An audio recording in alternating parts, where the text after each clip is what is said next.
ইসলামী নেতা নির্বাচন হবে কিভাবে?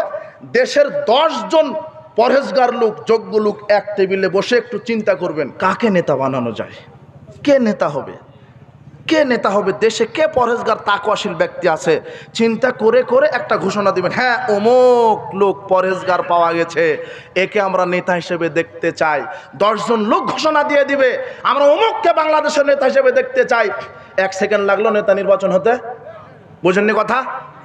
আর এত দল কেন হতে হবে? আমার দল একটা, ইসলাম। আমার নেতা একটাই, মুহাম্মদ সাল্লাল্লাহু আলাইহি ওয়াসাল্লাম। আমি মুহাম্মদ সাল্লাল্লাহু আলাইহি ওয়াসাল্লামের তরিকায় রাজনীতি করব। আমি মুহাম্মাদের আদর্শের বাইরে কোনো আদর্শ মানতে রাজি নই। আমি মুহাম্মাদের নীতির বাইরে কোনো নীতি মানতে রাজি নই। আমি কোরআন হাদিসের আদর্শ ছাড়া কোনো আদর্শ মানতে রাজি নই। এত দল কেন হবে? আমার দলই ক্ষমতায় যেতে হবে। এই যুবক শোনো, তোমার হুজুর কেন তোমার দলের ক্যানভাস করছে, ও ওই দল নিয়ে ব্যস্ত, এদের রাত দিন ঘুম নাই ভাই, শুধু টেনশন যে ক্ষমতায় যেতে হবে।